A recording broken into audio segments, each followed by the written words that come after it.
Good morning, Liesl Whitaker. This is Nick Mondello on behalf of Youth Trumpet Scholars.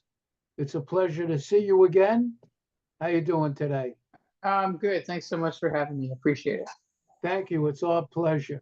Liesl, in terms of your biography, if I might, Liesl is one of the foremost lead trumpet players and commercial trumpet players in the music world, in the trumpet world.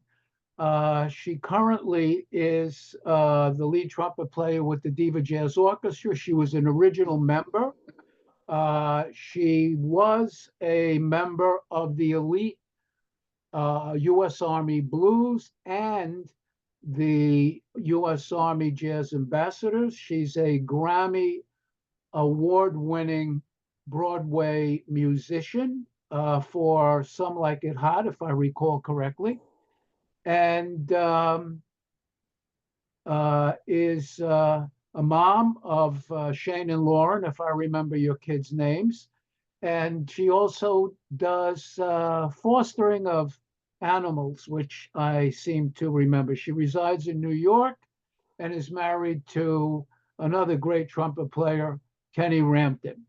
So with that as an introduction, what I'd like to ask you is if you could picture yourself as a student, young student, about the age of one of our middle school or high school youth trumpet scholar students.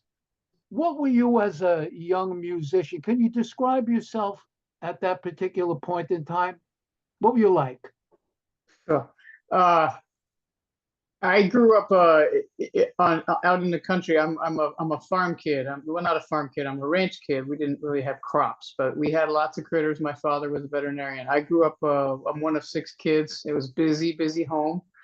And in those times, I grew up in a place where kids were meant to be seen, not heard. So we were often off doing our own things. And that has positive and negative things attached to it. But when you are off on your own, you tend to develop quite a creative sense and an imagination. And I think that kind of, I don't know, way of growing up nurtured that in me. And my father and my grandmother were both hack piano players. And I shouldn't say hack. My father was a hack piano player. My grandmother was very well trained. And I just love to listen to them play ever since I can remember, just sitting on the floor next to the piano bench and watching their feet, watching their hands, and just the joy that they would get from playing. It was really inspirational to me as a kid. I couldn't tell you. How old were you when you started playing trumpet? I was actually I didn't start trumpet till late. I didn't start till eighth grade. I started on French horn in the fourth grade in Maryland, and I'm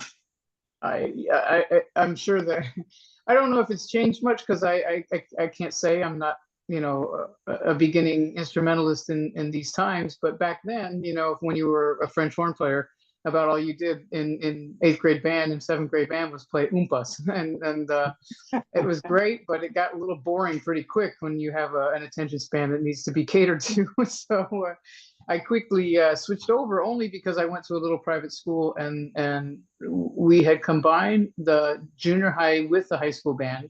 So there was one trumpet player, and I was the only French horn player. And the poor little guy, he was a sweetheart, but he could not play the trumpet to save his life. So I stole my brother's trumpet out of his closet, and I went out to the barn and I taught myself how to play, transferred the fingerings from the left to the right hand.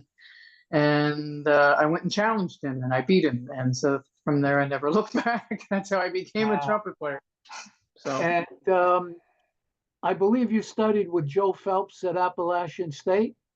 I did. I studied with the late Joe Phelps, who turned me on to the Bill Adam method of playing, which I still practice for the most part today, and is the kind of the basis of my playing and my teaching as well. When did you, at what age, and what made you decide to become a professional trumpet player? Honestly, I don't know that it was ever something that I don't remember a hard and fast decision. I just remember that it was all I ever did. I didn't know anything else. I mean, yes, my father was a veterinarian, and he was the country vet, and we used to go with him on out on calls, and so we grew up around animals. And if I had to have, if that was going to be my backup, if music didn't work, I probably would have become a veterinarian or some kind of work somewhere in the animal husbandry field, just because we just adore animals. That actually prompts my next question. If you didn't become a trumpet player, as you say, you would have become a veterinarian. However, what aspects of your musical background as a young person do you think would have helped you as a vet? That's a really tough question. I mean, in anything professional, there are similarities, things that cross boundaries, right? I mean, you have to have a pursuit of getting better at your craft. You have to be willing to give the time. The time is your most precious commodity, isn't it? And whether you spend it nurturing your craft or nurturing others, it doesn't matter. You have to invest it. So it doesn't matter the profession to me. It's going to demand those same things, that same discipline, that same study, that same, intensity. Perhaps music, like I kind of alluded to before, music is a creative, imaginative. It's an art form. Art is it's an expression of ourselves in any way that we can get out. Isn't that kind of what art is? Whether it be visual or audio or even actors, those are art forms. And um, I think there's art in every profession. I also during the pandemic, when I was retiring from the army, I was kind of in this weird place where there was no gigs, so I couldn't work on the outside. And I felt so frustrated because I couldn't do anything. I was stuck at home. So I went back to school and I became a phlebotomist. And I only bring that up because I picked that particular degree or certification because it was fast. I could do it fast. I'm not queasy with needles. I grew up in a home with a veterinarian. I've seen things being injured and harmed. I've been around death. I've been around healing. I've been around all of it. So it didn't frighten me. But I also in that one little skill, there was an art form. There's an art to being able to do things as perfectly as you can. It's I don't know if there's really words to it. Everybody has it. It's a just finding the perfection or the human quality in any skill. It sounds very abstract, but I don't know. I'm maybe making more of a mess of this answer than. Oh, that's great. Um, why the Army? Why that opportunity? Was that something? How did that come about, and why did you choose that and spend 20 plus years in an elite Army band? Well, listen to what you just said.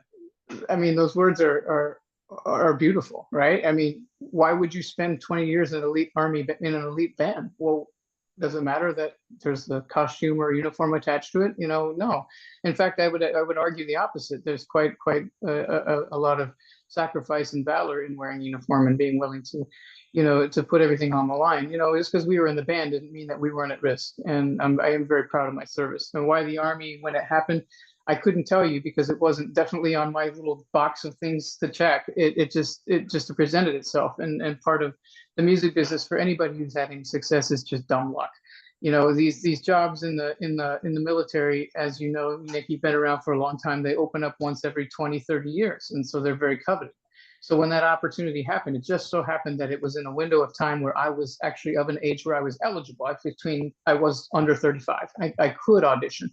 You know, um, I had a lot of frustration when I was in New York before the Army because I was playing a lot. I was subbing on Broadway. I was number one subs for some guys. I was working 7 days a week, but yet when new shows were coming in, I wasn't getting the chair. I wasn't getting that call. And I don't know why. I know that there were guys that were coming in that, in my opinion, were not as seasoned pros or as seasoned players as I would, but yet they get the call. So I could only attribute that to sexism in the city back then. So when the opportunity to join the Army, again, a perfect storm, it opened up at the right time. I took it. I saw it as an opportunity to go and play the top of my field in a great band.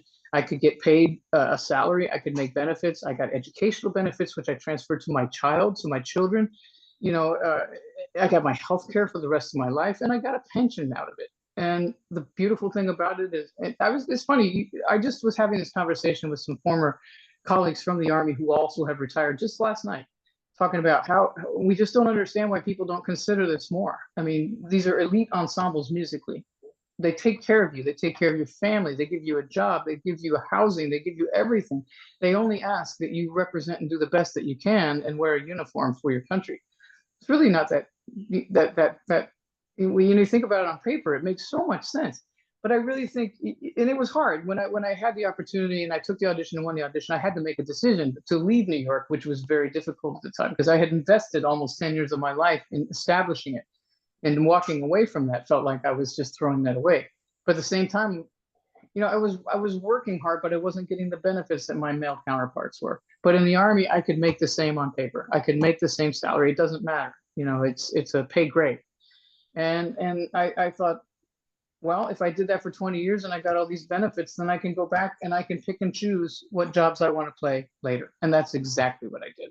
And right now, you know, I have my pension from the Army because I gave them my time. I sacrificed that time for them. And New York, guess what? It was still here 20 years later. It's still there. It didn't care that I left, and it's still here when I want to come back. So I don't understand really why more people don't consider that. It just seems like a no-brainer. I agree. In finishing up, what were maybe one or two of the best pieces of trumpet-related advice, or even human being-related advice that you ever received? Well, the first that I can remember came from Bill Adam himself, and he said, never burn a bridge. First of all, if you can, don't burn a bridge. You never know when people are going to come back in your life. You know, avoid it at all costs. Avoid it at all costs. You know, he said, you know, always be a kind person. I don't care. He said, if you're the best trumpet player in the world, and you can play circles around everybody on the planet. He said, but if one person comes back to me and tells me you were an asshole, I don't know you. You know, that held some weight with me. I never forgot that. You know, and the other thing that I would say, and this is my own advice to young kids, two things. Number one is to be under pressure is a privilege. This is a privilege we have.